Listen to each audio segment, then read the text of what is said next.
In 1977, NASA's Voyager 1 made history by capturing the first-ever photo of Earth's moon system from 1.6 million miles away.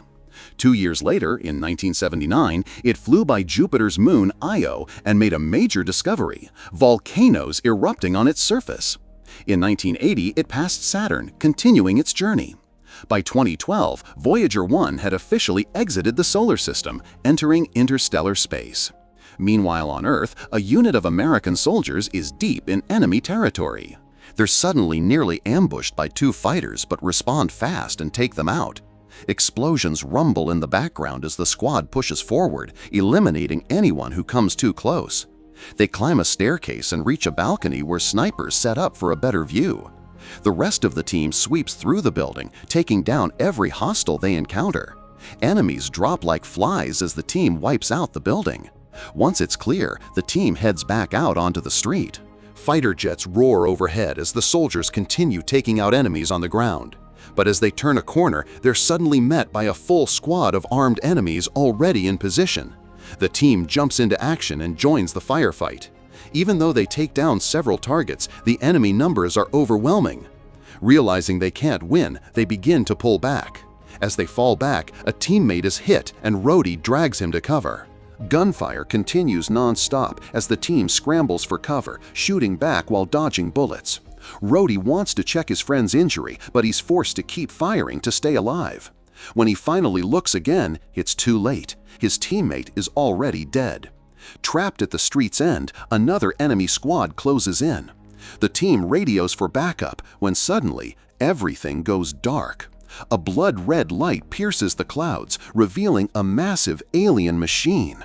Both sides freeze, stunned, as a strange machine appears and fires a powerful beam, instantly wiping out the entire enemy squad. The red light shifts to white, charges up, and then unleashes a massive electric surge. The blast strikes the American soldiers, pulling them into the machine. Inside, an alien restrains them and begins running bizarre experiments. As it happens, the soldiers experience quick flashes of their past lives and their final battle before blacking out. Sometime later, they're shown frozen inside an unfamiliar chamber. Then the system powers down, ejecting them one by one. Gasping for air, they cough up thick liquid from their lungs, slowly regaining consciousness. Jax realizes the substance in their lungs is stasis resin, which should break down quickly, but he's confused about how he even knows that. The team has no idea where they are. Some guess they've been captured by the Russians or Chinese, but the symbols on the machinery don't look human. Reyes spots a plaque with their names and unit info, another fact he shouldn't know. Their weapons are fully reloaded, yet their last memory is the street firefight, then the lightning strike. Leader Kelly urges them to move before their captor returns. A massive circular door blocks their path. The button's dead, so they force it open manually, muscles straining against the unknown.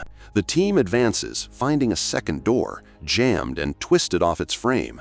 Rhodey spots a vent hatch nearby and sends Reyes to check it out. Reyes crawls in, flashlight clenched in his teeth, navigating the dark ducts until he follows the last flickering light. Eventually, he drops out the other side of the broken door. After updating the team, they all follow him through the vent to regroup. From this side, they get a better look at the door. It's covered in burn marks and deep dents, like someone had been desperately trying to break in. The whole place feels like a maze, and Nash starts to believe they might be trapped in some sort of secret underwater prison. Just then, eerie sounds echo down the corridor, prompting the team to move forward and investigate. As they move into the next corridor, the team spots a trail of blood smeared along the floor. They also notice a wall clamp signaling a power failure, suggesting that whatever this place is, it's shutting down. That could explain why the machine deactivated and let them go. The next room is filled with low-hanging fog. Suddenly, a drop of blood falls onto Raya's face. He looks up and sees a row of headless bodies hanging upside down. Disturbed, Kelly moves ahead with Gibbs and Reyes, finding another butchered body suspended over an alien table. Beneath it, a woman, cuffed and unconscious, named Robbie. She jerks awake, speaking in garbled tongues. They yank a lever, freeing her. Suddenly, a terrifying alien creature appears right in front of Gibbs and slashes him with its massive claws before hurling him across the room. Meanwhile, Nash grabs a bizarre alien weapon. Hearing the chaos, the trio rushes in, guns blazing, but bullets ping uselessly off the creature's armor. It swats them aside like flies. When Kelly tries to shoot, the alien quickly disarms him and grabs him by the neck, staring at him briefly before tossing him aside. As it lunges at Jax, Nash tosses the alien weapon to Rhodey, who finally figures out how to activate it and fires, managing to bring the creature down. Thinking it's over, the team cautiously approaches, only for the alien to suddenly let out a roar. Just then, Robbie steps in and finishes it off with a well-placed shot. Afterward, Robbie says something none of the soldiers understand, then walks away. Realizing Gibbs didn't survive, the group decides to follow her. As they move down the next hallway, Kelly surprises Robbie by suddenly speaking her language. Just then, another alien appears, and Kelly opens fire while ordering the others to run. The alien fights back with a laser weapon, instantly shooting Ravi and taking him down. A squad of more aliens shows up behind it and begins firing too. The team grabs Ravi and makes a run for it, dodging blasts as the chase breaks out. The soldiers manage to reach the next corridor and take cover. Robbie spots a lever and quickly pulls it, closing a door between them and the aliens. Kelly wedges a knife between the door and frame to block it, then tells Jax to go with Robbie and find an exit. As the aliens begin pounding on the door, the team knows it won't hold for long. Jax and Robbie crawl into a tunnel filled with wires and eventually reach a vent. Meanwhile, Reyes stays back to buy time and tells the others to go ahead. The door bursts open. Reyes drops the lead alien with a wild shot, forcing it shut again. But the creatures flood through, hunting him. He sprints for the vent. An alien snags his leg, dragging him back. Another monster lurches into the shaft. Rhodey blows its skull apart. The team escapes into a new chamber, barricading themselves with steel beams. When they realize Reyes is gone, Nash snaps, screaming about fucking aliens. Kelly calms him down, then turns to Rhodey and asks how he knew how to use the alien weapon, but Rhodey has no idea. Meanwhile, Jax checks on Robbie's injury, but she insists she's fine. Robbie speaks again, and Kelly surprisingly understands her, despite not knowing how he can speak Russian. He tries asking her more questions, and she refers to the soldiers as sleepers before confirming that the creatures they're fighting are aliens. She then reveals they're on a spaceship. Switching to English, Robbie tells the group they need to reach a safe location. Nash starts panicking again, and Rhodey threatens him to calm him down. Ravi steps in to cut the tension, reminding everyone they need to keep moving.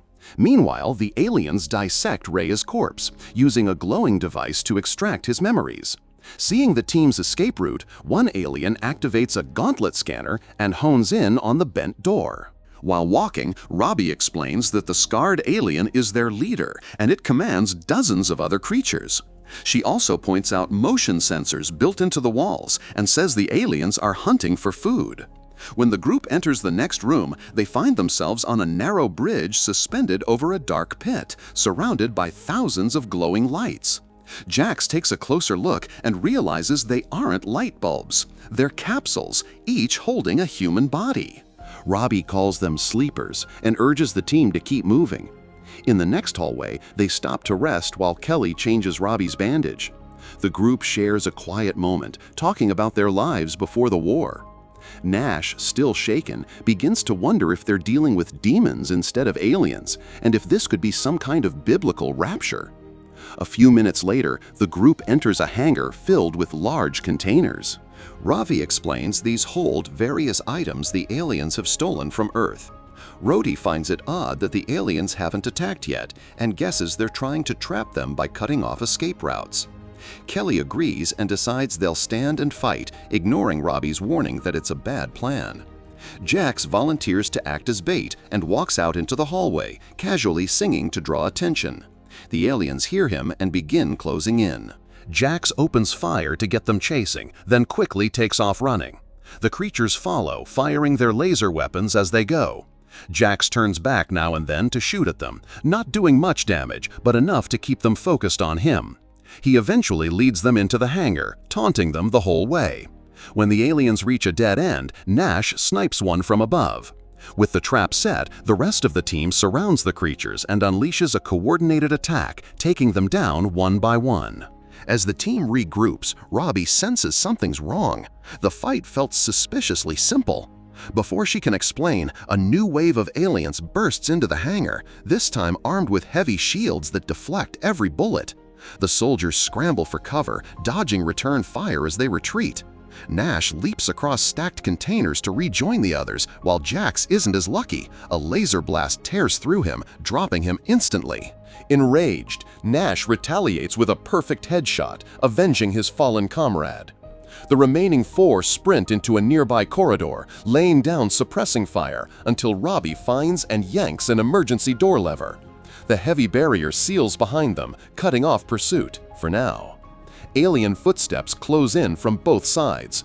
The team dives through a wall hatch, plummeting into a pool filled with bones and decaying flesh. The stench is overwhelming, and a few of them throw up. When Nash starts panicking again, Kelly quickly shuts him up. Just then, a voice calls out from above. Ravi looks up in shock. It's her mother, Anya. She throws down a rope, and Ravi climbs up, reuniting with her mother again.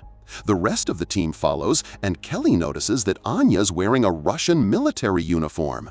Leading them through the halls, Anya carefully avoids the wall sensors and guides them to a hatch in the floor. They climb down into a lower level, where she locks the door behind them for safety. The basement walls are covered in eerie alien artwork. As they take it in, Kelly explains how his team woke up, and Anya tells them they were actually inside a trophy room. They only escaped because the stasis machines glitched. She's not sure how long she's been on the ship, but estimates it's been 20 or 30 years. That's when the group realizes Ravi was born on the ship. Anya then reveals the truth. There was an invasion. Voyager 1 had included a map meant to invite peaceful alien life to Earth, but instead, hostile aliens intercepted it. Using that map, they came to Earth and began abducting the world's top military minds. They hooked their machines to human brains to collect intelligence, meaning the soldiers have actually been trapped in stasis for decades. All those strange nightmares the soldiers experienced were actually war simulations created by the aliens to study human combat tactics. This knowledge helped them conquer Earth in just a few weeks. But the neural link worked both ways. The soldiers absorbed fragments of alien knowledge too. Anya calls these gifts. The ship they're on is transporting all the spoils of war back to the aliens' home planet. Robbie reveals it was her father who sabotaged the reactor, freeing the captives. Anya survived by never trusting sleepers, until now. With her team dead, she needs the soldiers' help. Her own gift is the ability to hear the aliens from a distance and understand their language.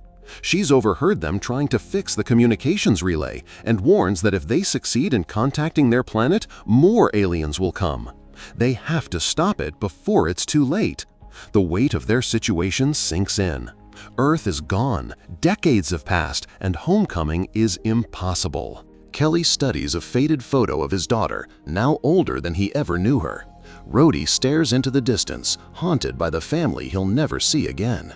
But retreat isn't an option. They start planning with Anya, who estimates there are about 24 aliens left. The command center is at the top deck, where the aliens are strongest.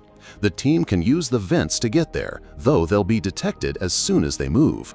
Fortunately, Anya has a stash of explosives to help even the odds. They begin crawling through the vents toward the top. Rhodey and Kelly volunteer to distract the aliens, while Nash, Anya, and Robbie plant the explosives.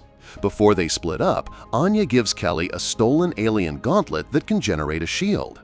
The team splits up, and Nash's group reaches the main control room, watching from a balcony as alien guards patrol below.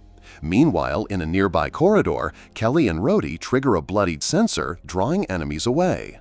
The distraction works. The guards in the control room are called away, giving Nash and the women a chance to move in.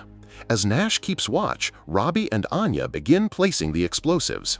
Elsewhere, Kelly and Rhodey hear guards approaching and quickly hide, waiting for the perfect moment to shoot them from behind.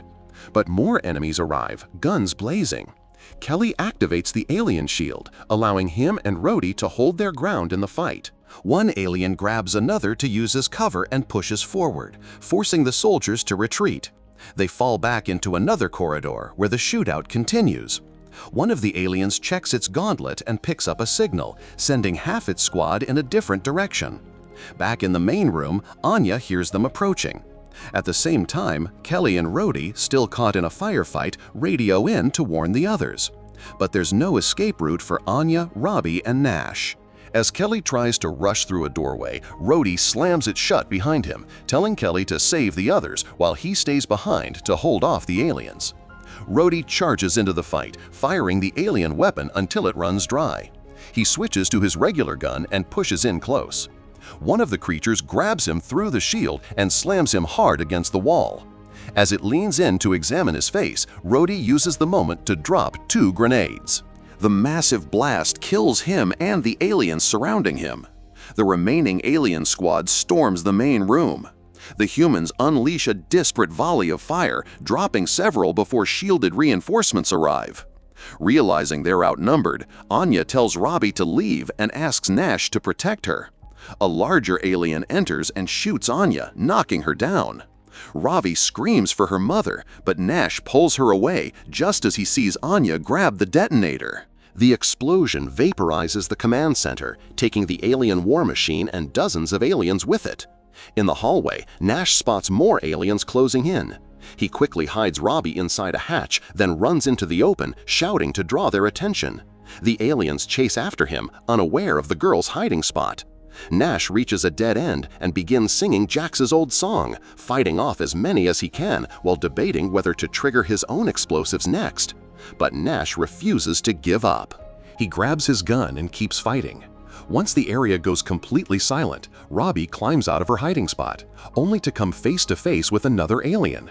Meanwhile, Kelly discovers a room full of trapped humans locked in cells, all begging for help. As he turns around, an alien ambushes him and knocks him out. He dreams of his daughter living happily on Earth until the nightmare turns dark. The aliens come for her too. Kelly wakes up inside one of the cells. Robbie is in the next one and quietly tells him the others didn't make it. Suddenly, aliens enter, grab Kelly, and slam him against the wall before dragging him through the corridors. They bring him to the same strange table from earlier and hang him upside down. Just as one alien raises a blade to kill him, it spots Nash hidden inside the table. With a single shot to the head, Nash takes the creature down. After that, Kelly and Nash push forward through the corridor, gunning down any alien in their path.